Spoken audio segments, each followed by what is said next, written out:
There are some people saying that the housing market is going to crash, and it's not true. Here are three reasons why home prices are going to continue to rise at least into next year. Housing inventory has never been lower. How does demographics play into our current and future real estate market? And how does that affect the value of your current house or the one that you are wanting to purchase? Hi, everyone. Diana here with Keller Williams Real Estate. Happy holidays. It's official. Housing inventory in America is at crisis level. The number of active listings hit an all-time low during the week ending November 28th. This is according to a Redfin report published last Wednesday. During the 4-week period ending November 28th, the number of active listings was at a 23% decrease compared to the same time period in 2020 and a 42% drop compared to 2019. The number of new listings was also down compared to 2020, dropping 4%.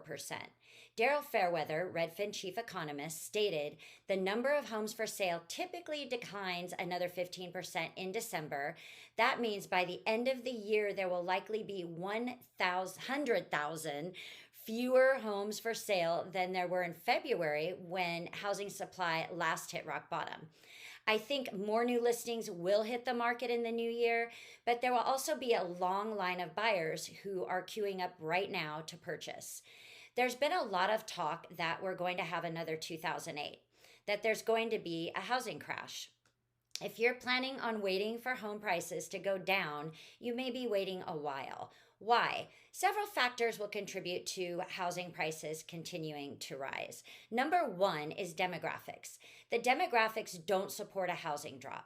Baby boomers, for the most part right now, are 57 to 76, and they're more active and healthier at this age group than they've ever been. And they are staying in their homes longer. Additionally, millennials have surpassed baby boomers as the nation's largest living adult generation. This is according to population estimates from the U.S. Census Bureau.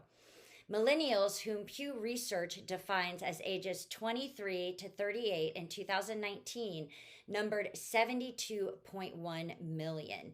Millennials are ending their leases, moving out, and buying houses in larger numbers. In fact, they make up the fastest growing segment of buyers today, according to a National Association of Realtors report.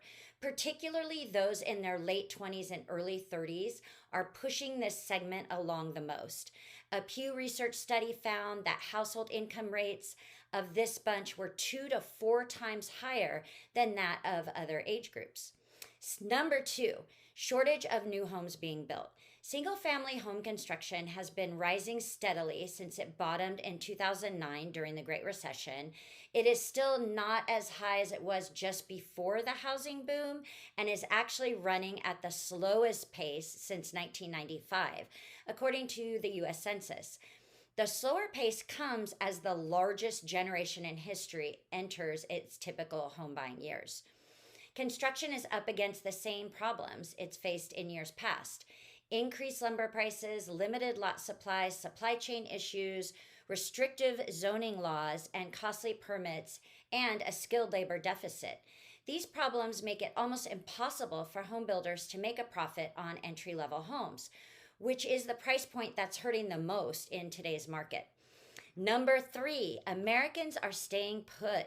The last decade has also been a period of relatively low interest rates that incentivized many homeowners to stay in their homes longer than they would have in the past, clinging to cheap mortgages. The low rates also encouraged many homeowners who bought a new home not to sell their previous one, but to treat it as an investment property instead. A majority of homeowners in America are baby boomers or older, a group at heightened risk from the coronavirus.